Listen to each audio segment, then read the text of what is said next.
이진우의 손에 잡히는 경제.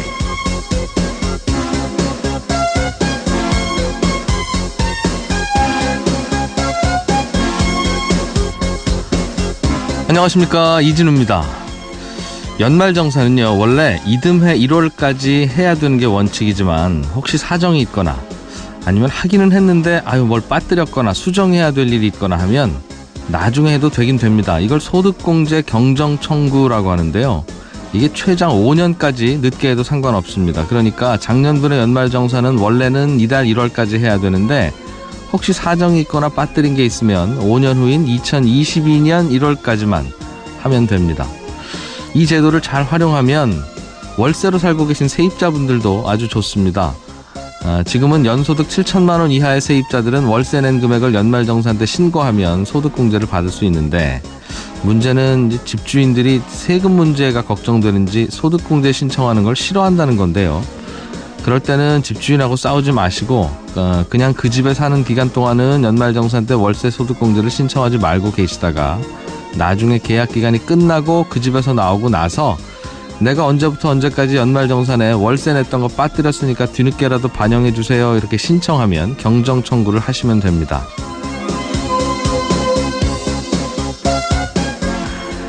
연말정산 기간에 바빠서 현금영수증 제대로 못 챙겼던 분들도 그래서 언제든지 나중에 다시 연말정산에 추가할 수 있는데요. 예를 들면 하숙비, 기숙사비, 우유값, 신문값 이렇게 현금으로 내기는 냈는데 현금영수증은 못 받았던 것들은 국세청 사이트에 가면 현금거래 확인 신청이라는 메뉴가 있습니다. 거기에 가서 내가 언제 누구한테 현금으로 이렇게 줬다 이렇게 신고만 하면 그 거래 상대방이 현금영수증 가맹업체가 아니거나 현금영수증을 안 떼어줬더라도 나는 현금영수증을 받은 걸로 국세청이 인정하고 소득공제를 해줍니다.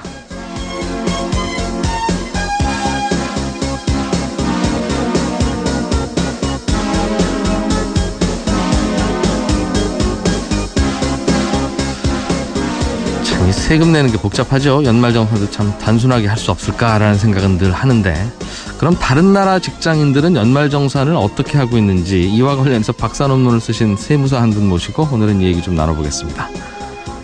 환경을 생각하는 좋은 취지로 새로운 사업을 시작하는 국내 스타트업들이 꽤 있다고 합니다. 이 얘기도 자세하게 들어보겠습니다. 자, 1월 20일 손에 잡히는 경제, 광고 잠깐 들으시고 바로 시작하겠습니다.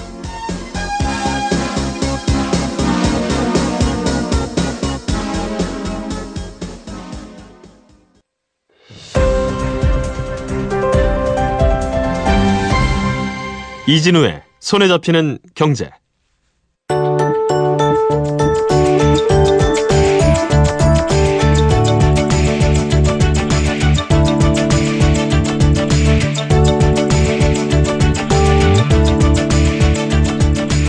가끔씩 등장하는 신제품의 멋진 아이디어를 통해서 또 세상의 중요한 트렌드들 살펴보고 아이디어를 얻어보는 시간입니다. 트렌드 리포트, 오늘도 로그인디 조현경 대표와 함께합니다. 어서 오십시오. 네, 안녕하세요. 또 오늘은 어떤 또 재미있는 신제품 갖고 오셨을까요? 네, 그동안은 주로 해외 제품이나 서비스를 소개해드렸는데요. 오늘은 환경을 생각하는 좋은 취지로 사업을 시작한 국내 스타트업 두 군데 제품을 소개해드릴까 합니다. 네. 먼저 폐 소방 호스를 이용해서 멋진 가방을 만들어낸 파이어 마커스라고 하는 스타트업인데요.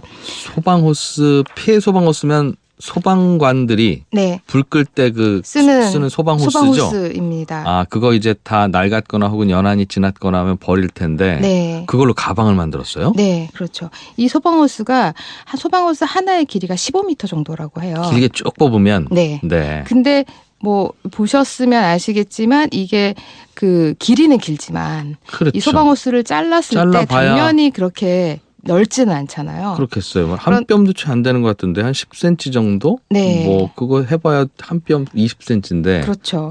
그래서 이 소방호스가 사실 소방 현장에서 네. 이제 불을 끄고 그 자리에서 폐기되는 경우가 사실은 많대요. 이제 좀 낡았거나 구멍이 뚫려서 물이 새거나 하는 경우에는 그 자리에서 그래요? 바로 폐기가 되는데 이 회사를 시작한 스타트업 대표가 좀 스토리가 있는데요.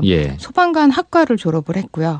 젊은 그 대표가 예. 소방관 학과를 졸업을 했고 아버님이 또 소방관이라고 하세요. 그래서 그렇군요. 평소에 예, 예. 이 소방 호스도 자주 받고 버려지는 소방 호스도 많이 그 질문 받고. 드리려고 했어요. 그래서 소방 호스를 자주 버리는 걸 어떻게 알았을까? 네, 그걸 이제 아버님한테 많이 얘기를 들었고 그리고 또 한때 이슈가 되기도 했었는데 소방관들이 네. 그 소방 장갑을 자기 호주머니를 털어가지고 구매하는 경우가 많다. 제때 지급이 안 나오니까 네, 쓰기는 써야 되고. 그게 지자체 예산으로 구입이 된다고 하는데 가난한 네. 지자체의 경우에는 그게 잘 지급이 안 돼서 예.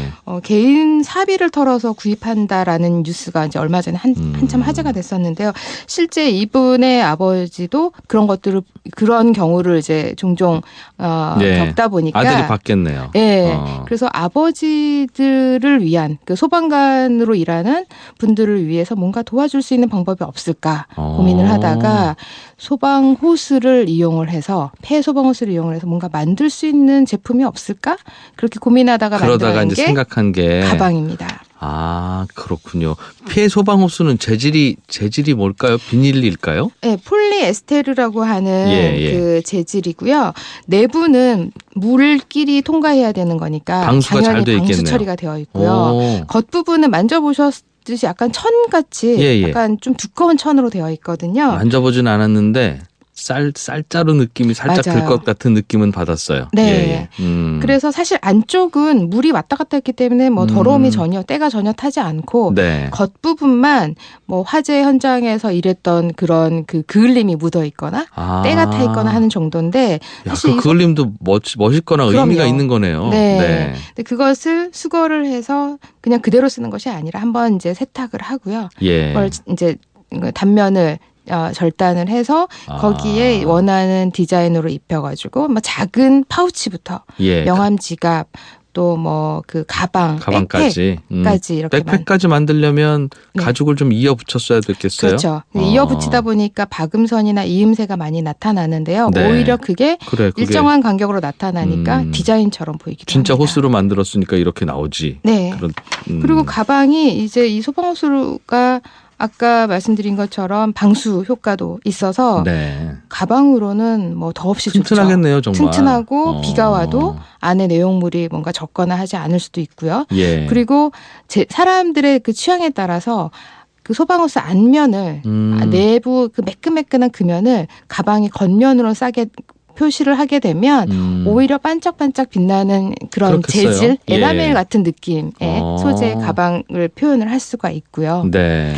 이런 걸 이런 걸 이제 이른바 업사이클링 제품이라고 하죠. 네. 그러니까 재활용해서 다시 쓰는 거긴 한데 가치를 더 업시켰다? 그래서 높였다 이런 뜻인가 봐요. 네, 맞습니다. 그러니까 리사이클과 업사이클의 차이가 리사이클은 그냥 그 제품 그대로를 다시 재활용하는 개념으로 이거 다시 있기 때문에 소방호스로 쓰면 리사이클링이고. 네. 근데 업사이클 같은 경우에는 완전히 다른 제품으로 변신시키는, 변화시키는 그런 그래서 뭔가 디자인이나 아이디어가 가미가 돼서 소방 호스였는데 가방이 되거나 뭐 이런 그렇군요. 경우가 이제 업사이클링 제품이라고 볼 수 있겠죠. 제품 사진 한두 개 들고 오셨는데 네. 제가 봐서는 이걸 소방호스로 만드는 건지는 그렇죠. 정확히는 모르겠어요. 네. 그 말은 또 디자인을 예쁘게 잘했다는 뜻이네요. 네. 그리고 티도 안 나게. 그래서 너무 또 이 뭔가 캠페인과 의미를 담고 싶은데 네. 너무 또 그 스토리가 보이지 않으면 오히려 또 소비자들이 그래 좀 끌리고 이래야지. 네. 그래서 에코백 같은 경우에는 뭐 어느 소방관의 기도라고 하는 기도문을 네. 넣어놓기도 했고요. 전 세계적으로 아주 큰 화재가 참사로 기억되는 예. 그 화재 현장을 잊지 말자라고 하는 그런 캠페인의 문구도 들어 있고요. 이런. 네. 가격은 얼마나 한데요? 이거 가방 크기에 따라서 다르긴 하겠습니다만. 네, 가격은 사실 이제 해외에도 이런 제품들이 있는데 해외의 경우에는 이런 류의 그 업사이클링 제품이 굉장히 고가로 맞아요. 새로운 명품으로 이 등장을 방송에서도 몇 년 전에 합니다. 소개해 주신 적 있어요. 네, 맞아요. 그 해외 무슨 천막? 네. 그 천막 천을 뜯어다가 맞아요. 가방을 만들었는데. 네, F사의 브랜드인데요. 예. 국내에도 들어와 있는데 그게 굉장히 막 50만 원에서 100만 원까지의 제품으로 그러니까 다양한데요. 그 돈이면 천막도 사겠다 싶은데. 그런 이유가 이럴 거면 단 왜 이걸 하나 재활용을 해? 이런 생각이 네. 들 만큼 비싼 가격이더군요. 단 하나뿐인 디자인이다라는 강점이 있고 예. 또 의미를 부여를 하는 거죠 소비자에게. 근데 이 제품의 경우에는 8,000원대부터 백팩의 경우에는 한 6만 원대. 정말 굉장히 저렴합니다. 실용적이네요, 진짜. 네, 그리고 수익금의 일부가 또 소방관들을 위해서 쓰여진다고 쓰여지고. 하니까 굉장히 의미 있는 소비가 될 것 같습니다. 사실 저는 의심이 많아서 네. 이런 이야기 되게 가끔 들으면요. 그리고 스타트업들 어떻게 시작했어요라고 물으면 제가요 뭐 어렸을 때 이런 경험이 있어서요 하면서 네, 스토리를 만들어내는 알려주면 네. 그게 진짜인지 나중에 지어낸 이야기인지 어떻게 알아라는 네. 생각도 들고 네. 가끔 보면 이게 어디서 스토리를 써 막 네. 물건이나 제대로 만들어 이런 생각이 속에서 드는데 네. 이분은 정말이네요. 정말 아버지가 소방관이고 네. 본인이 소방 학과를 졸업했으면 네. 이거 만들려고 내 인생을 이렇게 해야지는 안 했을 거 아니겠습니까? 그렇죠. 진짜 아버지한테 뭘 좀 도움이 될 것이 없을까라는 생각을 했다는 게 기특하네요. 네. 이 방송 녹음했다가 저희 아이들에게 들려줘야 되겠어요. 네. 너희들은 도대체 뭘 아빠를 위해서 할 건지. 네. 네. 그렇군요. 또 어떤 스타트업이 있습니까? 네, 이번에도요. 그 자동차 생산 과정과 폐자동차에서 수거한 천연 가죽 그리고 안전벨트, 에어백으로 가방을 만든 기업입니다. 그 모어덴이라고 하는 회사인데요. 예. 이 회사는 지속이라는 뜻과 새로운 것, 뉴를 합쳐서 이 브랜드를 런칭을 했는데요. 컨티뉴에서 뉴가 뒤에는 NEW 뉴라는 뜻인가 그렇죠. 봐요. 네.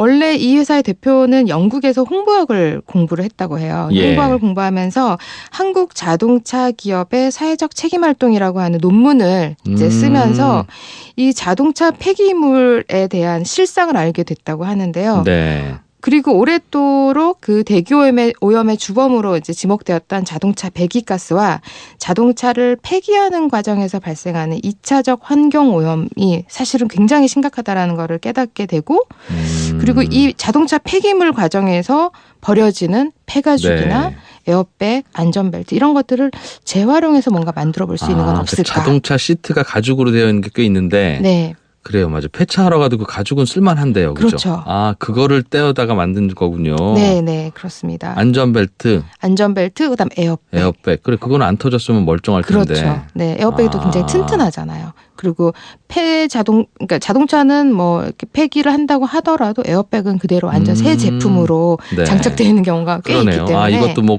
논문을 준비하다가 네. 이것도 진짜 스토리 같은데요? 네.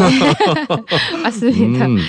그리고 이 자동차에 들어간 가죽들이 사실은 굉장히 고급 가죽이에요. 예. 그러니까 추위나 더위에도 강해야 되고요. 그리고 사람들이 계속 앉았다 일어났다 해야 되니까 마찰에도 수만 번의 마찰에도 이게 해지거나 하는 그런 가죽이 아닌 굉장히 튼튼한 가죽으로 되어 있는 거죠. 네. 네. 그래서 이 자동차에 있는 시트를 그냥 버려지는 것이 네. 사실 버리는 입장에서도 이게 굉장히 많은 물과 그 비용을 이제 지불을 하게 된다고 해요. 이걸 또 잘 절단해서 버려야 되고. 그렇겠네요. 네, 비용이 굉장히 많이 든다고 재활용 합니다. 다시 하기도 어렵고. 네. 되게 이거는 뜯어지는 건 아니고 되게는 많이 반들반들해지기는 하는데 네. 아깝긴 아깝네요. 생각해 보니까. 그래서 이것을 수거해서 다시 한번 세척하고 염색을 다시 해서 네. 이제 가방을 만드는 거죠. 오. 근데 이제 이 가죽 시트를 이렇게 얻어내는 작업이 어려운 게 아닐까 제가 질문을 했었는데 오히려 굉장히 고마워들 하신대요. 이거를 가져가 주니까. 폐차장에서? 네. 그런데 너무 조각조각 이걸 재활용할 걸 생각을 못하고 뜯는 과정에서 뜯어내면서 그냥 막 칼질하시는구나. 네, 이제 그거를 미리 그렇지. 말씀드리고 조금 큰 단면으로 깨끗하게 뜯어달라고 설득하는 과정이 지금 좀 필요하다고 하고요. 그렇다고. 네. 그러면 내가 신경 써야 되니까 좀 돈 좀 내 학생들이 그럴 수도 있고. 네, 그래서 처음에는 이 회사가 만든 가방이 사실 이음면이 굉장히 많았어요. 단면들이. 그러니까 가죽을 워낙 하나하나 이어야 조각 되니까. 냈으니까. 네. 그렇지만 이제 그 몇 번의 과정을 거쳐서 이 공장들을 찾아다니며 설득한 끝에 네. 요즘에는 이제 그 헤드레스트라고 하죠. 헤드레스트 부분도 그대로 잘 살려서 이제 뜯어내면 네. 이 헤드레스트 부분이 가방의 뚜껑이 되는 겁니다.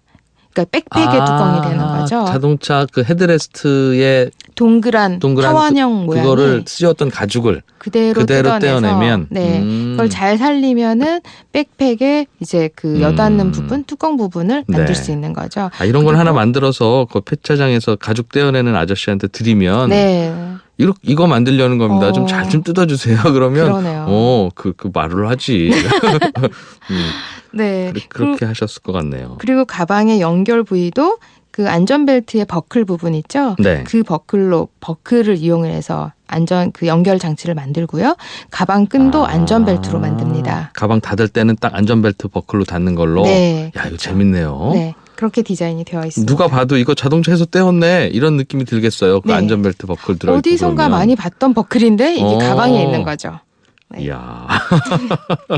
꼭 채워야 될 것 같은 느낌 괜히. 네, 그렇습니다. 그리고 보통 가죽 가방 하면 가죽 가방 백팩 하면은 그냥 뭐 고급 브랜드 같은 경우에는 굉장히 몇십만 원대 뭐 비싼 건 100만 원도 넘는 제품들이 있는데 이거는 폐 가죽 가방으로 활용을 했지만 그냥 보면은 완전히 새 가방이에요. 염색도 새로 했기 때문에. 아예 가죽 뜯어내서 다시 했으니까. 네.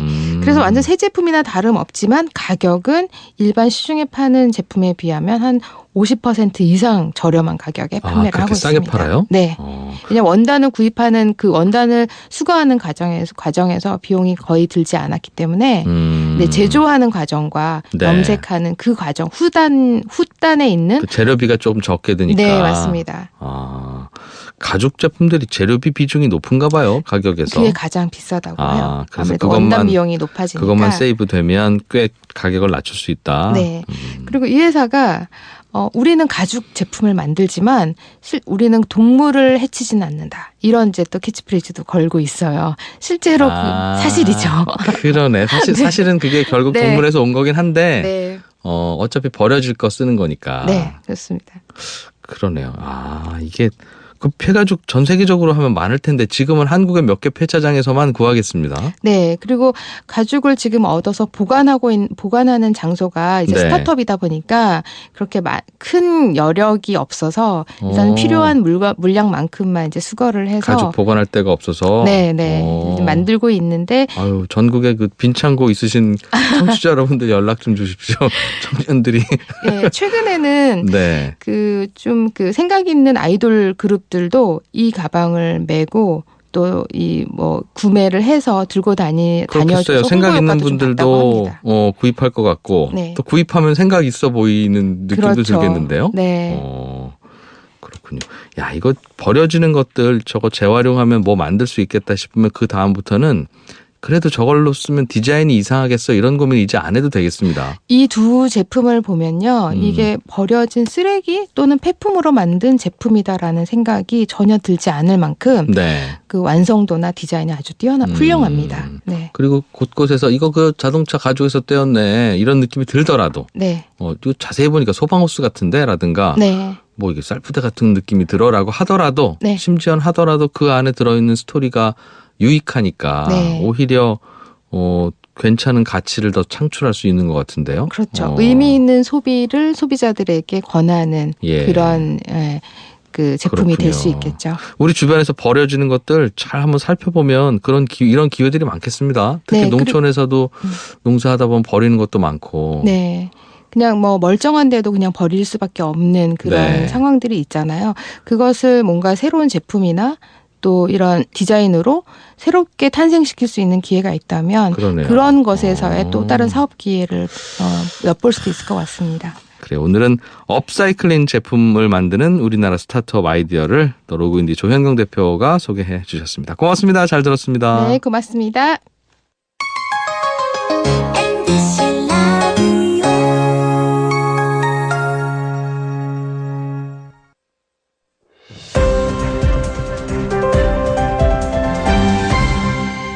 경제를 생각하는 사람들의 즐거운 습관. 이진우의 손에 잡히는 경제.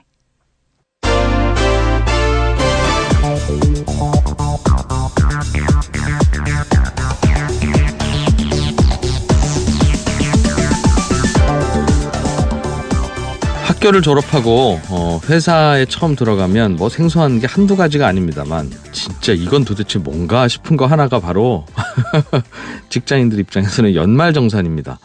물론 이게 신입사원만 그런 건 아니고요. 직장을 몇 년 다닌 분들도 연말정산 시즌이 오면 이게 도대체 왜 하는 건지도 모르겠고 이게 공제가 되는 건지 안 되는 건지 사실 하나하나 다 알아봐야 되고 또 그러다 보면 복잡하고 헷갈리고 어렵게만 느껴지죠. 좀 이제 익숙할 때가 되면 또 곧 명예퇴직할 때가 돌아오는 그런 게 연말정산과 회사원의 숙명이기도 합니다. 그래서 오늘은 이 연말정산 제도에 대해서 박사학위 논문을 쓰신 세무사 한 분을 모셔서 이 연말정산 제도에 대해서 평소에 궁금했던 이야기 자세하게 좀 나눠보려고 합니다. 손창용 세무사 나오셨습니다. 어서 오십시오. 예, 안녕하세요. 이 연말정산이라는 게 결국은 보니까 근로자들이 근로소득세를 내는 확정하는 과정인 것 같던데. 예, 맞습니다.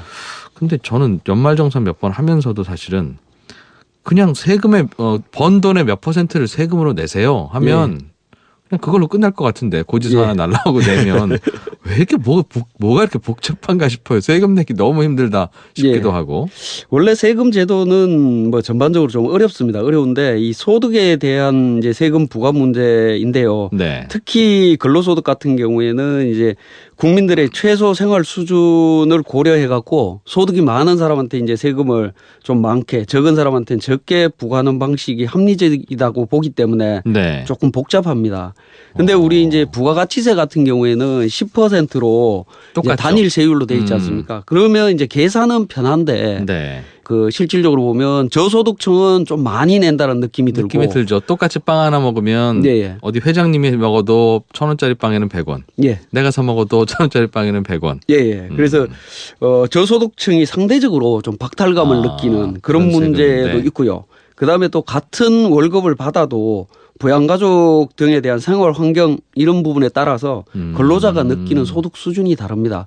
그런 부분들을 이제 고려해서 제도를 만들다 보니까 조금 복잡하다라고 보시면 되겠습니다. 똑같이 연봉이 3천만 원짜리 근로자라도 A와 B가 서로 내는 그 근로소득세가 다르게 지금 되어 있는 겁니까? 예, 그렇습니다. 부양가족이라든가 이런 부분들이 공제되는 부분들이 차이가 있기 때문에 생각해보니 그렇겠어요. 혼자 사는 김대리 3천만 원 받는 거하고 4인 가족 부양하고 있는 박 과장 3천만 원 받는 거하고는 똑같이 떼면 박 과장이 힘들겠네요. 예, 실질적으로 상당히 좀 차이가 있습니다. 그래서? 예. 근데 그러면 내가 부양가족 몇 명인지 아니까 그거 감안해서 세금 고지서 보내주면 안 됩니까? 집으로 그냥? 지금 세금 계산하는 구조 자체가 부양가족으로만 하는 게 아니고요. 보험료, 의료비, 뭐 신용카드 이런 지출과 관련되는 부분들도 같이 반영되다 보니까 현실적으로 조금 어렵습니다. 그것도 보면 홈택스에 보면 다 들어있어서요.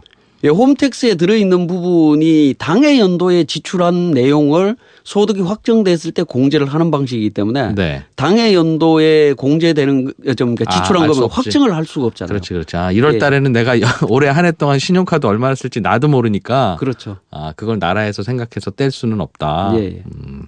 그러면 다 한 해 지나고 나서 어차피 우리가 연말정산 하려면 홈택스 들어가서 봐야만 내가 1년 동안 신용카드를 이렇게 썼네 이런 걸 뒤늦게 저희도 알잖아요. 예, 맞습니다. 그걸 이미 나라는 알고 있다는 거니 그거 다 어차피 내 정보 다 아니까 본인들이 다 알아서 계산해서 얼마 세금 내셔 또는 얼마 돌려받으셔 하면 될 것 같은데 왜 우리 보고 시켜요?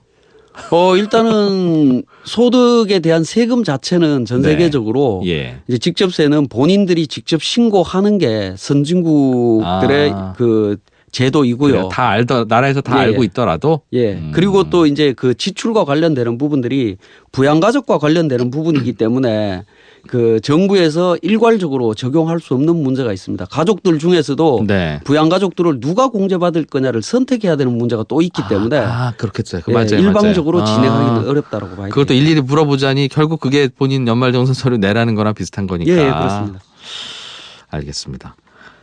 그리고 연말정산을 하는 이유는 그렇게 설명해 주시니까 납득이 되는데 연말정산을 다 하고 보니까 내가 세금을 돌려받아야 되네. 그래서 예를 들면 100만 원을 돌려받았다고 치면 사실은 그 100만 원을 나라에서 그냥 어느 날 주는 게 아니라 1년 내내 내 월급에서 그만큼 더 떼어갔다가 미안하다 더 떼어가서 하고 되돌려주는 거잖아요. 맞습니다. 그러면 왜 원금만 주냐 이자는 안 주고.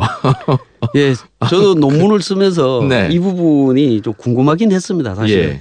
근데 이제 이자를 주게 되면 그 이자 자체가 결국에 국민 세금으로 지출이 돼야 되는 부분인데 네. 국민 세금으로 나가게 되면 거기에 대한 또 새로운 재원을 또 마련을 해야 되는데 그게 또 국민 세금으로 증가로 간다라는 거죠. 그래서 그 부분은 조금 힘들다라고 볼 수 있을 것 같습니다. 그거는 그래요. 그러니까 예를 들면 박 대리는 100만 원을 돌려받았고 예. 최 과장은 100만 원을 오히려 내야 되면 예. 최 과장은 사실은 먼저 냈어야 되는 세금인데 뒤늦게 낸 거고. 예, 100만 원 그죠? 박 예. 대리는 안 냈어도 되는 세금인데 괜히 냈다가 돌려받은 거니까 예. 뒤늦게 내게 된 최 과장한테는 이자를 좀 받아서 예. 그걸 박 대리한테 주면 안 됩니까? 아, 그렇게 복잡한가요, 하기는 조금 너무? 힘들고요. 그 이제 제도가 더 복잡해지는 부분이고요. 예. 그 부분을 조금 완화하기 위해 가고 월급 받을 때 우리가 이제 간이세액표에 의해서 세금을 원천징수세액을 계산을 하는데 네. 거기에 이제 평소에 환급을 많이 받는 사람들은 좀 적게 내도록 그 세액 계산에서 한 80% 정도 원천징수할 수 있도록 제도를 마련을 했고 또 연말정산했는데 추가로 또 많이 낸 사람들은 미리 좀 내고 싶어 하시는 분들도 있습니다. 그런 한꺼번에 사람들은 내면 힘드니까. 한 120%로 해갖고 원천징수해서 미리 좀 더 낼 수 있도록 제도를 최근에 마련을 그래요? 했습니다. 그럼 예를 들면 나는 연말에 매번 하고 나면 예. 이것저것 공제가 많아서 예. 100만 원씩 돌려받는데 예. 그때는 기분 좋지만 예. 그 말은 내가 1년 내내 한 달에 10만 원씩 더 냈다는 뜻인데 예, 맞습니다.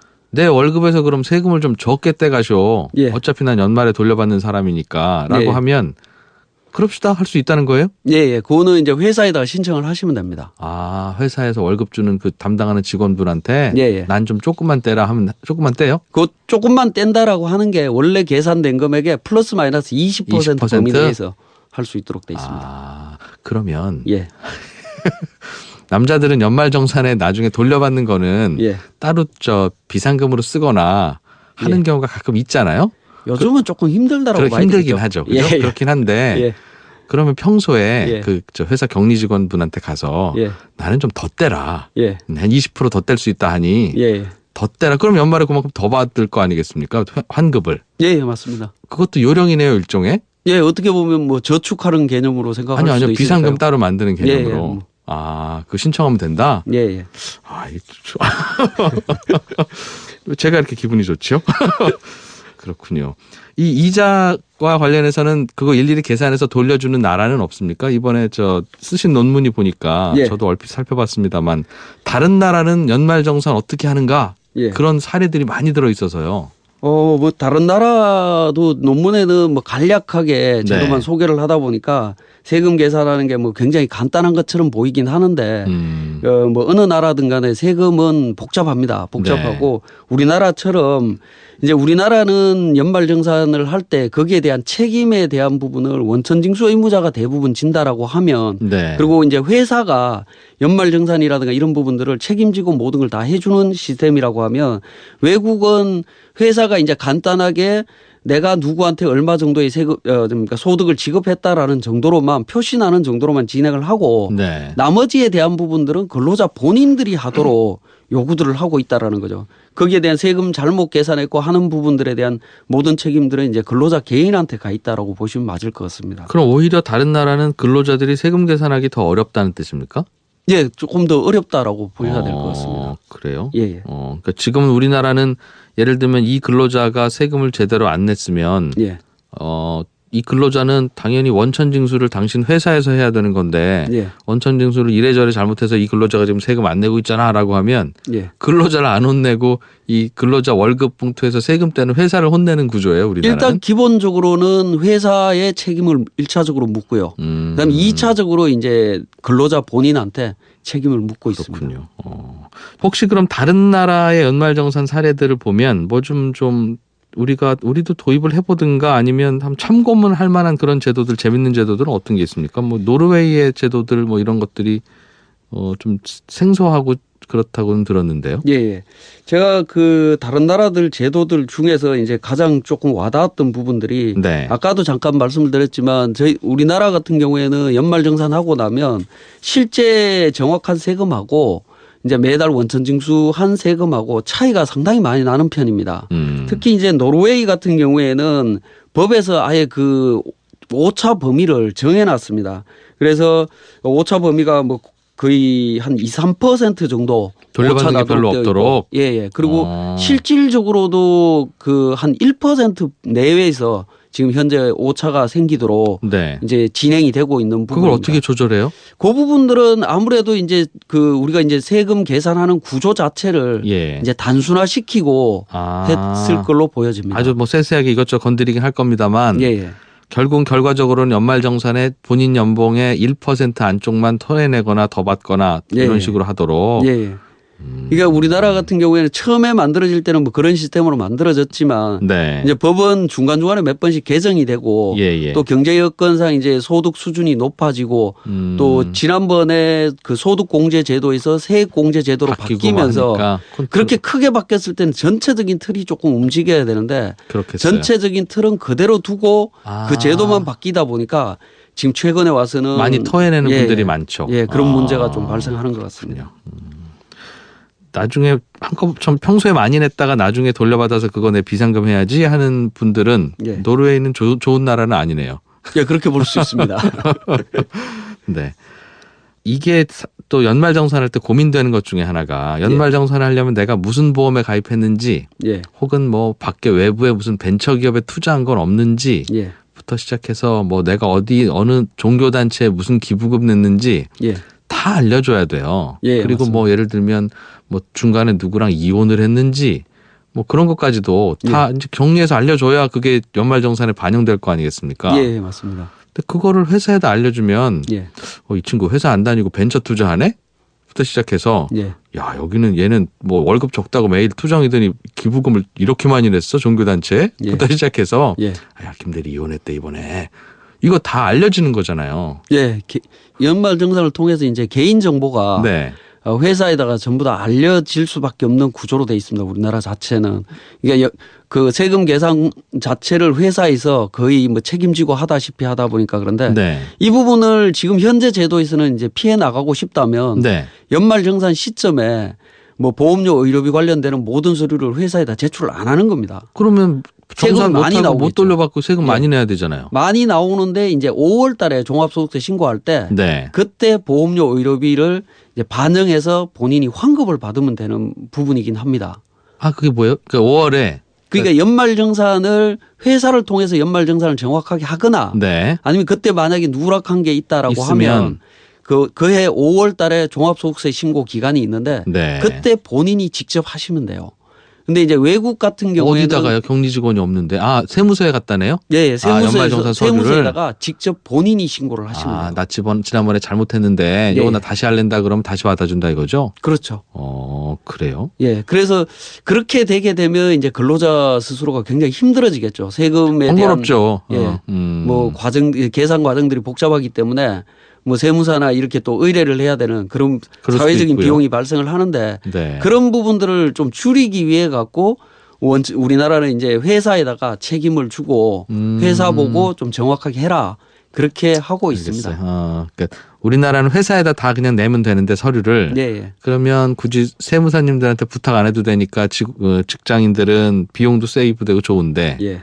프라이버시가 다 회사 직원들한테 알려지는 문제가 있다. 예, 예. 그러네요. 가끔씩은 그 이중 근로가 있으신 분들은 맞아요. 투잡. 예, 투잡하시는 분들은 특히 회사에 알리기 싫기 때문에 네. 이제 5월 달에 본인들이 직접 신고를 합니다. 아, 그래요?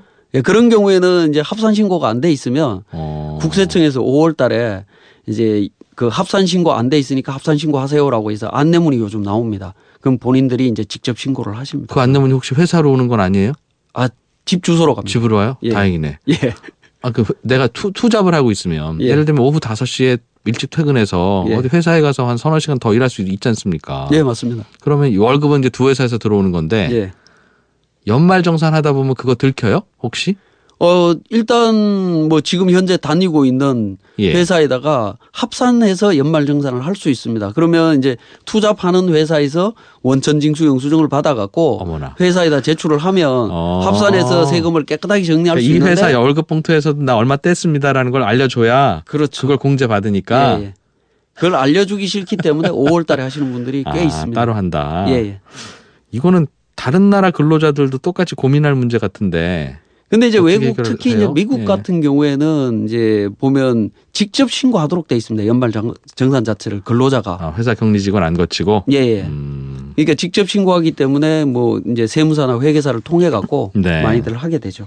그러면 그 개인정보뿐만 아니라 개인정보를 뭘 숨기기 위해서 이듬해 연말에 하는 게 아니라 예, 혹시라도 깜빡한 거. 예, 안경 샀는데 이번에 못 넣었네? 이것도 있고 또 그것도 있는 것 같더군요. 유치원비는 연말정산이 되잖아요. 예, 맞습니다. 그런데 초등학교 들어가면 이제 초등학교 학비는 연말정산이 안 되거나 학비 자체가 없지 않습니까? 초등학교는. 초등학교, 중학교 같은 경우에는 의무교육이기 때문에 의무교육이니까 거의 없죠. 없죠. 예. 그런데 우리 애는 초등학교 1학년이니까 이제 우리 애 거는 없겠네라고 생각하지만 예, 우리 애가 3월에 입학하기 전에 1, 2월 달은 유치원 다녔을 거 아니겠어요? 예, 예, 그 유치원비는 까먹지 말고 내야 되는데 예, 맞습니다. 우리 애는 1학년이니까 유치원은 안 다녔지라고 생각하고 이제 연말에는 깜빡하는 분들 꽤 있대요. 예, 맞습니다. 그거 나중에 이듬해 생각나면 그럼 5월 달에 가서 다시 나 이거 잊어버렸어요 하고 영수증 주면 세무공무원이 계산해서 돌려줍니까?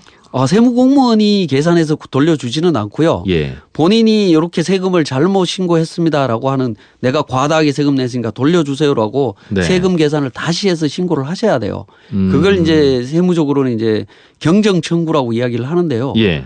그 서식 작성하는 것도 사실은 조금 어렵습니다. 그래서 최근에 국세청에서 이제 국세청 그 연말정산 간수화 시스템에서 네. 그렇게 이제 누락한 부분에 대해서 경정 청구서를 작성하는 시스템을 이제 도입을 해놨습니다. 그래서 거기에 그걸 활용하면 아주 간단하게 처리하실 수 있습니다.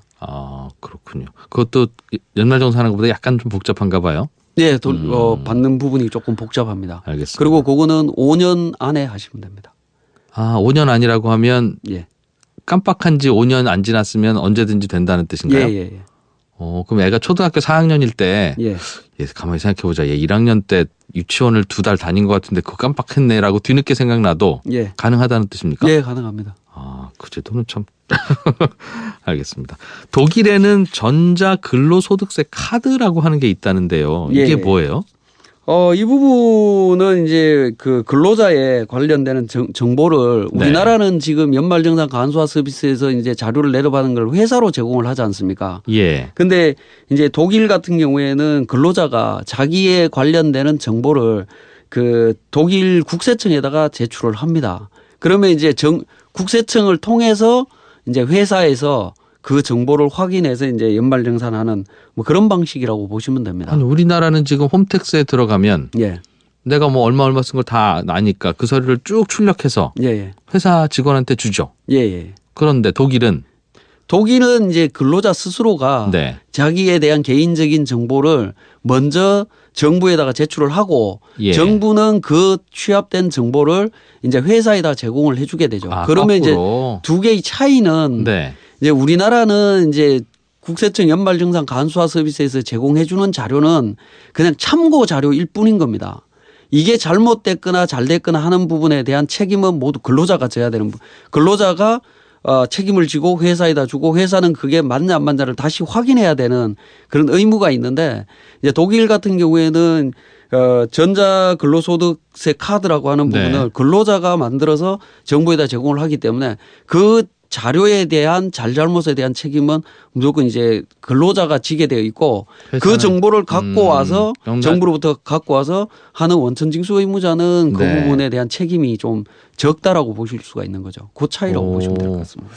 저는 둘이 무슨 차이인가 아직도 가물가물은 한데 예. 그러니까 우리나라는 홈택스 시스템에 신용카드 얼마 썼는지 다 올라가 있잖아요. 예. 그거 다운로드 받아서 나 이만큼 썼대요라고 해서 전말정산 했다가 예. 혹시라도 누락이 있거나 혹은 과다 청구된 게 있으면 예. 근로자 책임이거나 회사 책임이라는 뜻입니까? 예. 홈택스 믿고 했는데 홈택스에 있는 자료는 네. 홈택스에 있는 자료는 근로자 스스로 제출을 한 게 아니고 이제 보험회사나 뭐 그렇겠죠. 그 신용카드 학교나 회사에서. 이런 쪽에서 네. 제공해 주는 자료를 그냥 취합해서 이런 자료가 있습니다. 확인해서 연말정산하세요. 이런 참고 자료로 주는 겁니다. 특히나 이제 주택자금공제 같은 경우가 예. 이제 주택자금공제를 하기 위해서는 뭐 대출 받아서 이자도 내지 않습니까? 그런 부분들 금융기관 통해서 자료를 받지만 네. 거기에 대한 요건들, 그 집이 있느냐, 1세대냐 뭐 이런 부분들 따져갖고 집 가격이 어떠냐 이런 요건들이 맞냐 안 맞냐는 개별적으로 판단해서 적용할 거냐 말 거냐를 판단을 해야 되는 그렇죠. 부분들입니다. 그렇죠. 그런 내가 해당 안 되는데 네. 신청하면 안 되죠. 네. 그러니까 국세청은 그런 자료들을 그냥 모아서 단순하게 주는 제공을 해주는 것뿐이고 거죠. 아 맞아요. 우리 이제 피부양자 요건 중에도 예. 우리 어머니 저 다른 직업 없으시고 해서 제가 모십니다라고 예. 피부양자 공제해 주세요 했어도 예. 어머니가 자식 몰래 어디 가서 저 이런저런 아르바이트 하셔서 네. 월급 봉투에 찍힌 게 한 500만 원 넘으면 예. 어머니는 피부양자 아니라면서요. 예, 맞습니다. 그런데 그렇게 어머니가 아르바이트 한지 난 몰랐습니다 정말. 그러니까 사실 숨기는 경우도 있고 예. 자주 안 찾아뵈면 또 모르기도 하고. 예, 맞습니다. 그럴 경우에 어머니를 피부양자로 깜빡하고 혹은 뭐 모르고 혹은 예. 심지어는 고의로 예. 등록을 했다가 적발이 되면 예. 내가 다니는 회사도 책임져야 된다는 말입니까 우리나라는? 일단 그 부분에 대한 이제 신고를 수정을 누가 하느냐 하는 부분인데 회사가 하게 되면 예. 회사에서는 이제 원천 징수를 잘못했기 때문에 세금을 이제 추가로 납부해야 되니까 납부 불성실 가산세를 납부를 해야 되고요. 그 돈은 회사가 내요? 예, 회사가 부담을 해야 되고 근로자가 스스로 수정을 하게 되면 예. 그때는 이제 신고 불성실 가산세하고 납부 불성실 가산세라고 하는 부분이 근로자한테도 따라가게 돼 있습니다. 그 회사 입장에서는 좀 억울하다 이 말이네요. 굉장히 억울한 측면이 그렇죠. 김 대리가 그렇다고 해서 했는데 네. 우리가 김 대리 어머니가 아르바이트를 하시는지 안 하는지를 우리가 어찌 아느냐라고 생각할 수 있네요. 맞습니다.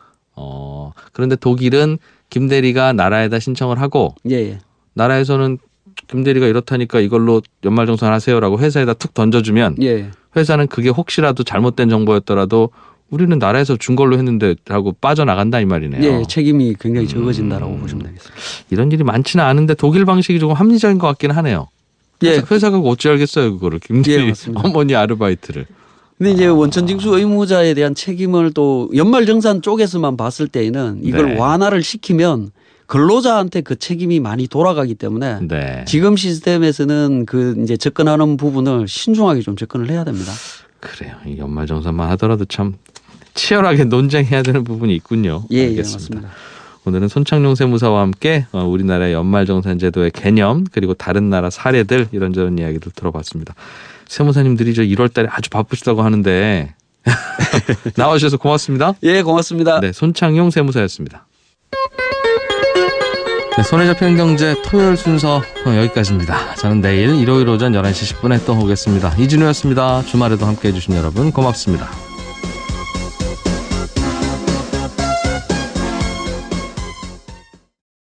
를 위해서 쓰여진다고 쓰여지고. 하니까 굉장히 의미 있는 소비가 될 것 같습니다. 사실 저는 의심이 많아서 네. 이런 이야기 되게 가끔 들으면요. 그리고 스타트업들 어떻게 시작했어요?라고 물으면 제가요 뭐 어렸을 때 이런 경험이 있어서요 하면서 네, 스토리를 만들어내는 알려주면 네. 그게 진짜인지 나중에 지어낸 이야기인지 어떻게 알아라는 네. 생각도 들고 네. 가끔 보면 이게 어디서 스토리를 써 막 네. 물건이나 제대로 만들어 이런 생각이 속에서 드는데 네. 이분은 정말이네요. 정말 아버지가 소방관이고 네. 본인이 소방 학과를 졸업했으면 네. 이거 만들려고 내 인생을 이렇게 해야지는 안 했을 거 아니겠습니까? 그렇죠. 진짜 아버지한테 뭘 좀 도움이 될 것이 없을까라는 생각을 했다는 게 기특하네요. 네. 이 방송 녹음했다가 저희 아이들에게 들려줘야 되겠어요. 네. 너희들은 도대체 뭘 아빠를 위해서 할 건지. 네. 네. 그렇군요. 또 어떤 스타트업이 있습니까? 네, 이번에도요. 그 자동차 생산 과정과 폐자동차에서 수거한 천연가죽 그리고 안전벨트, 에어백으로 가방을 만든 기업입니다.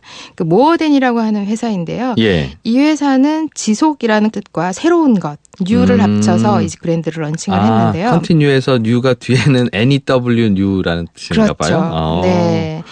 원래 이 회사의 대표는 영국에서 홍보학을 공부를 했다고 해요. 예. 홍보학을 공부하면서 한국 자동차 기업의 사회적 책임 활동이라고 하는 논문을 이제 쓰면서 이 자동차 폐기물에 대한 실상을 알게 됐다고 하는데요. 네. 그리고 오랫도록 그 대기 오염의 주범으로 이제 지목되었던 자동차 배기가스와 자동차를 폐기하는 과정에서 발생하는 2차적 환경 오염이 사실은 굉장히 심각하다라는 것을 깨닫게 되고 그리고 이 자동차 폐기물 과정에서 버려지는 폐가죽이나 네. 에어백, 안전벨트 이런 것들을 재활용해서 뭔가 만들어 볼 수 있는 건 없을까? 자동차 시트가 가죽으로 되어 있는 게 꽤 있는데 네. 그래요. 맞아요. 폐차하러 가도 그 가죽은 쓸만한데요. 그렇죠? 그렇죠. 아, 그거를 떼어다가 만든 거군요. 네, 네, 그렇습니다. 안전벨트, 그다음 에어백. 그래, 그거는 안 터졌으면 멀쩡할 텐데. 그렇죠. 네, 에어백이 또 아. 굉장히 튼튼하잖아요. 그리고 그러니까 자동차는 뭐 이렇게 폐기를 한다고 하더라도 에어백은 그대로 완전 새 제품으로 네. 장착되어 있는 경우가 꽤 그러네요. 있기 때문에. 이것도 뭐 논문을 준비하다가 네. 이것도 진짜 스토리 같은데요? 네. 맞습니다. 네. 그리고 이 자동차에 들어간 가죽들이 사실은 굉장히 고급 가죽이에요. 예. 그러니까 추위나 더위에도 강해야 되고요. 그리고 사람들이 계속 앉았다 일어났다 해야 되니까 마찰에도 수만 번의 마찰에도 이게 해지거나 하는 그런 가죽이 아닌 굉장히 튼튼한 가죽으로 되어 있는 거죠. 네. 네. 그래서 이 자동차에 있는 시트를 그냥 버려지는 것이 네. 사실 버리는 입장에서도 이게 굉장히 많은 물과 그 비용을 이제 지불을 하게 된다고 해요. 이걸 또 잘 절단해서 버려야 되고. 그렇겠네요. 네, 비용이 굉장히 많이 든다고 재활용 합니다. 다시 하기도 어렵고. 네. 되게 이거는 뜯어지는 건 아니고 되게는 많이 반들반들해지기는 하는데 네. 아깝긴 아깝네요. 생각해 보니까. 그래서 이것을 수거해서 다시 한번 신제품의 멋진 아이디어를 통해서 또 세상의 중요한 트렌드들 살펴보고 아이디어를 얻어보는 시간입니다. 트렌드 리포트 오늘도 로그인디 조현경 대표와 함께합니다. 어서 오십시오. 네, 안녕하세요. 예. 또 오늘은 어떤 또 재미있는 신제품 갖고 오셨을까요? 네, 그동안은 주로 해외 제품이나 서비스를 소개해 드렸는데요. 오늘은 환경을 생각하는 좋은 취지로 사업을 시작한 국내 스타트업 두 군데 제품을 소개해 드릴까 합니다. 네. 그 먼저 폐 소방 호스를 이용해서 멋진 가방을 만들어낸 파이어 마커스라고 하는 스타트업인데요. 피해 소방호스면 소방관들이 네. 불 끌 때 쓰는 소방호스죠? 소방호스입니다. 아, 그거 이제 다 낡았거나 혹은 연한이 지났거나 하면 버릴 텐데 네. 그걸로 가방을 만들었어요? 네, 그렇죠. 이 소방호스 하나의 길이가 15m 정도라고 해요. 길게 쭉 뽑으면 네. 네. 근데 뭐 보셨으면 아시겠지만 이게 그 길이는 길지만 그렇죠. 이 소방호스를 잘랐을 때 잘라봐야 당면이 그렇게 넓지는 않잖아요. 그렇겠어요. 한 뼘도 채 안 되는 것 같은데 한 10cm 정도? 네. 뭐 그거 해봐야 한 뼘 20cm인데. 그렇죠. 그래서 이 소방호스가 사실 소방 현장에서 네. 이제 불을 끄고 그 자리에서 폐기되는 경우가 사실은 많대요. 이제 좀 낡았거나 예. 구멍이 뚫려서 물이 새거나 하는 경우에는 그 자리에서 그래요? 바로 폐기가 되는데 이 회사를 시작한 스타트업 대표가 좀 스토리가 있는데요. 예. 소방관 학과를 졸업을 했고요. 젊은 그 대표가 예. 소방관 학과를 졸업을 했고 아버님이 또 소방관이라고 하세요. 그래서 그렇군요. 평소에 이 소방 호스도 자주 받고 버려지는 소방 호스도 많이 그 질문 받고. 드리려고 했어요. 그래서 소방 호스를 자주 버리는 걸 어떻게 알았을까? 네, 그걸 이제 아버님한테 많이 얘기를 들었고 그리고 또 한때 이슈가 되기도 했었는데 소방관들이 네. 그 소방 장갑을 자기 호주머니를 털어가지고 구매하는 경우가 많다. 제때 지급이 안 나오니까 네, 쓰기는 뭐. 써야 되고. 그게 지자체 예산으로 구입이 된다고 하는데 가난한 네. 지자체의 경우에는 그게 잘 지급이 안 돼서 예. 개인 사비를 털어서 구입한다라는 뉴스가 이제 얼마 전에 한참 화제가 됐었는데요. 실제 이분의 아버지도 그런 경우를 이제 종종 겪다 보니까 아들이 받겠네요. 네. 그래서 아버지들을 위한 그 소방관으로 일하는 분들을 위해서 뭔가 도와줄 수 있는 방법이 없을까 고민을 하다가 소방 호스를 이용을 해서 폐 소방 호스를 이용을 해서 뭔가 만들 수 있는 제품이 없을까 그렇게 고민하다가 그러다가 만든 이제 게 생각한 게 가방입니다. 아, 그렇군요. 피해 소방 호스는 재질이 뭘까요? 비닐일까요? 네, 폴리에스테르라고 하는 예. 그 재질이고요. 내부는 물끼리 통과해야 되는 거니까 방수가 잘 당연히 돼 방수 있겠네요. 처리가 되어 있고요. 겉부분은 만져보셨듯이 약간 천같이 예. 약간 좀 두꺼운 천으로 되어 있거든요. 만져보진 않았는데 쌀자루 느낌이 살짝 맞아요. 들 것 같은 느낌은 받았어요. 네. 그래서 사실 안쪽은 물이 왔다 갔다 했기 때문에 뭐 더러움이 때가 전혀 타지 않고 네. 겉부분만 뭐 화재 현장에서 일했던 그런 그 그을림이 묻어 있거나 때가 타 있거나 하는 정도.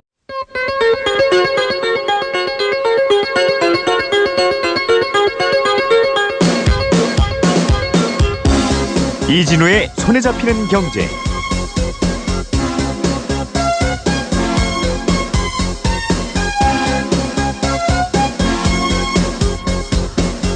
안녕하십니까, 이진우입니다. 연말정산은요 원래 이듬해 1월까지 해야 되는 게 원칙이지만 혹시 사정이 있거나 아니면 하기는 했는데 뭘 빠뜨렸거나 수정해야 될 일이 있거나 하면 나중에 해도 되긴 됩니다. 이걸 소득공제 경정청구라고 하는데요. 이게 최장 5년까지 늦게 해도 상관없습니다. 그러니까 작년분의 연말정산은 원래는 이달 1월까지 해야 되는데 혹시 사정이 있거나 빠뜨린 게 있으면 5년 후인 2022년 1월까지만 하면 됩니다. 이 제도를 잘 활용하면 월세로 살고 계신 세입자분들도 아주 좋습니다. 지금은 연소득 7천만 원 이하의 세입자들은 월세 낸 금액을 연말정산 때 신고하면 소득공제를 받을 수 있는데 문제는 이제 집주인들이 세금 문제가 걱정되는지 소득공제 신청하는 걸 싫어한다는 건데요. 그럴 때는 집주인하고 싸우지 마시고 그냥 그 집에 사는 기간 동안은 연말정산 때 월세 소득공제를 신청하지 말고 계시다가 나중에 계약 기간이 끝나고 그 집에서 나오고 나서 내가 언제부터 언제까지 연말정산에 월세 냈던 거 빠뜨렸으니까 뒤늦게라도 반영해 주세요 이렇게 신청하면 경정청구를 하시면 됩니다.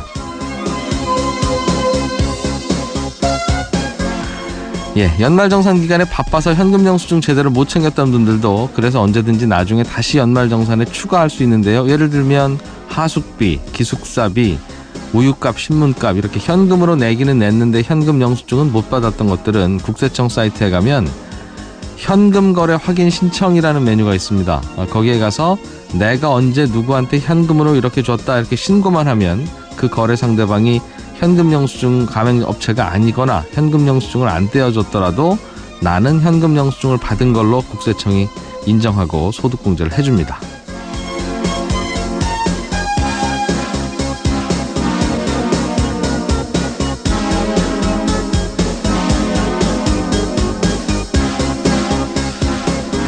참 세금 내는 게 복잡하죠. 연말정산도 참 단순하게 할 수 없을까라는 생각은 늘 하는데 그럼 다른 나라 직장인들은 연말정산을 어떻게 하고 있는지 이와 관련해서 박사 논문을 쓰신 세무사 한 분 모시고 오늘은 이 얘기 좀 나눠보겠습니다. 환경을 생각하는 좋은 취지로 새로운 사업을 시작하는 국내 스타트업들이 꽤 있다고 합니다. 이 얘기도 자세하게 들어보겠습니다. 자, 1월 20일 손에 잡히는 경제 광고 잠깐 들으시고 바로 시작하겠습니다.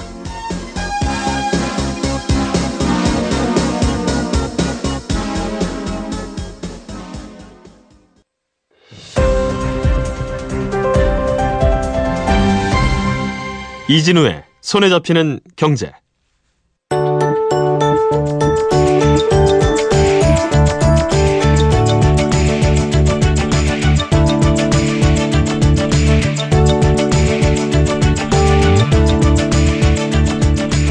가끔씩 등장하는데 그 그을림도 멋있거나 그럼요. 의미가 있는 거네요. 네. 근데 그것을 수거를 해서 그냥 그대로 쓰는 것이 아니라 한번 이제 세탁을 하고요. 그걸 이제 단면을 절단을 해서 거기에 원하는 디자인으로 입혀가지고 뭐 작은 파우치부터 명함 지갑 또 뭐 그 가방까지 이렇게 백팩까지 만들려면 가죽을 좀 이어 붙였어야 됐겠어요. 그렇죠. 이어 붙이다 보니까 박음선이나 이음새가 많이 나타나는데요. 오히려 그게 일정한 간격으로 나타나니까 디자인처럼 보이기도 진짜 합니다. 호스로 만들었으니까 이렇게 나오지. 네. 그리고 가방이 이제 이 소방호스가 아까 말씀드린 것처럼 방수 효과도 있어서 가방으로는 뭐 더없이 튼튼하겠네요, 좋죠. 정말. 튼튼하고 비가 와도 안에 내용물이 뭔가 적거나 하지 않을 수도 있고요. 그리고 사람들의 그 취향에 따라서 그 소방호스 앞면을 내부 그 매끈매끈한 금면을 가방의 겉면으로 싸게 표시를 하게 되면 오히려 반짝반짝 빛나는 그런 그렇겠어요. 재질, 에나멜 같은 느낌의 소재의 가방을 표현을 할 수가 있고요. 네.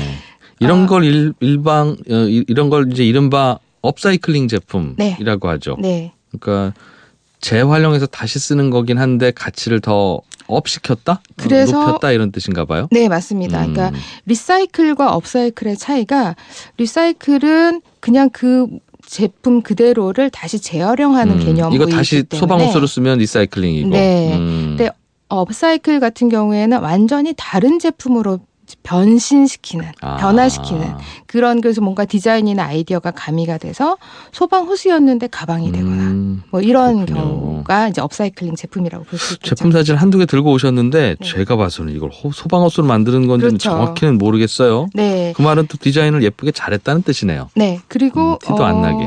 그래서 너무 또 이 뭔가 캠페인과 의미를 담고 싶은데 네. 너무 또 그 스토리가 보이지 않으면 오히려 또 소비자들이 그래, 좀 끌리고 이래야지. 네. 그래서 에코백 같은 경우에는 어느 소방관의 기도라고 하는 기도문을 네. 넣어놓기도 했고요.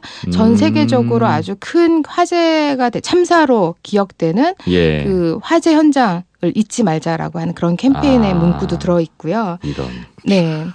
가격은 얼마나 한대요? 이거 가방 크기에 따라서 다르긴 하겠습니다만. 네, 가격은 사실 이제 해외에도 이런 제품들이 있는데 해외의 경우에는 이런 류의 그 업사이클링 제품이 굉장히 고가로 맞아요. 새로운 명품으로 이 등장을 방송에서도 몇 년 전에 합니다. 소개해 주신 적 있어요. 네, 맞아요. 그 해외 무슨 천막천? 네. 그 천막천을 뜯어다가 맞아요. 가방을 만들었는데 네, F사의 브랜드인데요. 예. 국내에도 들어와 있는데 그게 굉장히 막 50만 원에서 100만 원까지의 제품으로 그러니까 다양한데요. 그 돈이면 천막도 사겠다 싶은데 그런 이유가 이럴 단 거면 왜 하나 이걸 재활용을 해? 이런 생각이 네. 들 만큼 비싼 가격이더군요. 단 하나뿐인 디자인이다라는 강점이 있고 예. 또 의미를 부여를 하는 거죠 소비자에게. 근데 이 제품의 경우에는 8,000원대부터 백팩의 경우에는 한 6만 원대. 정말 굉장히 저렴합니다. 실용적이네요, 진짜. 네, 그리고 수익금의 일부가 또 소방관들을 세척하고 염색을 다시 해서 네. 이제 가방을 만드는 거죠. 오. 근데 이제 이 가죽 시트를 만들어 이렇게 얻어내는 작업이 어려운 게 아닐까 제가 질문을 했었는데 오히려 굉장히 고마워들 하신대요. 이거를 가져가 주니까. 폐차장에서. 네. 그런데 너무 조각조각 이걸 재활용할 걸 생각을 못 하고 뜯는 과정에서 뜯어내면서 그냥 막 칼질하시는구나. 네, 이제 그거를 미리 그렇지. 말씀드리고 조금 큰 단면으로 깨끗하게 뜯어달라고 설득하는 과정이 지금 좀 필요하다고 하고요. 그렇겠네. 그렇다고. 네. 그러면 내가 신경 써야 되니까 좀 돈 좀 내 학생들이 뭐 그럴 수도 있고. 네, 그래서 처음에는 이 회사가 만든 가방이 사실 이음면이 굉장히 많았어요. 단면들이. 그러니까 가죽을 워낙 하나하나 이어야 조각 되니까. 냈으니까. 네. 그렇지만 이제 그 몇 번의 과정을 거쳐서 이 공장들을 찾아다니면서 설득한 끝에 네. 요즘에는 이제 그 헤드레스트라고 하죠. 헤드레스트 부분도 그대로 잘 살려서 이제 뜯어내면 네. 이 헤드레스트 부분이 가방의 뚜껑이 되는 겁니다. 그러니까 백팩의 뚜껑이 되는 거죠. 자동차 그 헤드레스트의 동그란 타원형 모양이 그거를 쓰였던 가죽을 그대로 뜯어내서 떼어내면 그걸 잘 살리면은 백팩에 이제 그 여닫는 부분, 뚜껑 부분을 만들 네. 수 있는 거죠. 이런 걸 하나 만들어서 그 폐차장에서 가죽 떼어내는 아저씨한테 드리면 네. 이거 만들려는 겁니다. 좀 잘 좀 뜯어주세요. 그러면 그러네요. 그 말을 하지. 네. 그렇게 하셨을 것 같네요. 그리고 가방의 연결 부위도 그 안전벨트의 버클 부분 있죠. 네. 그 버클을 이용을 해서 그 연결 장치를 만들고요. 가방 끈도 안전벨트로 만듭니다. 가방 닫을 때는 딱 안전벨트 버클로 닫는 걸로. 네. 야, 이거 재밌네요. 네. 그렇게 디자인이 되어 있습니다. 누가 봐도 이거 자동차에서 떼었네 이런 느낌이 들겠어요. 그 네. 안전벨트 버클 들어있고 어디선가 그러면. 많이 봤던 버클인데 이게 가방에 있는 거죠. 네. 이야. 꼭 채워야 될 것 같은 느낌 괜히. 네, 그렇습니다. 그리고 보통 가죽 가방 하면 네. 가죽 가방 백팩 하면은 그냥 뭐 고급 브랜드 같은 경우에는 굉장히 몇십만 원대 뭐 비싼 건 100만 원도 넘는 제품들이 있는데 네. 이거는 폐 가죽 가방으로 활용을 했지만 그냥 보면은 완전히 새 가방이에요. 염색도 새로 했기 때문에. 아예 가죽 뜯어내서 다시 했으니까. 네. 그래서 완전 새 제품이나 다름없지만 가격은 일반 시중에 파는 제품에 비하면 한 50% 이상 저렴한 가격에 판매를 하고 싸게 있습니다. 팔아요? 네. 왜냐하면 원단을 구입하는 그 원단을 수거하는 과정에서 비용이 거의 들지 않았기 때문에 네, 제조하는 과정과 네. 염색하는 그 과정 후단에 있는 그 재료비가 조금 적게 드니까. 네, 맞습니다. 가죽 제품들이 재료비 비중이 높은가 봐요. 가격에서. 그게 가장 비싸다고 해요. 그래서 아무래도 원단 비용이 높아지니까. 그것만 세이브되면 꽤 가격을 낮출 수 있다. 네. 그리고 이 회사가 우리는 가죽 제품을 만들지만 우리는 동물을 해치지는 않는다. 이런 이제 또 캐치프레이즈도 걸고 있어요. 실제로 사실이죠. 그러네. 네. 사실은 그게 결국 네. 동물에서 온 거긴 한데 네. 어차피 버려질 거 쓰는 거니까. 네, 그렇습니다. 그러네요. 이게 그 폐가죽 전 세계적으로 하면 많을 텐데 지금은 한국의 몇 개 폐차장에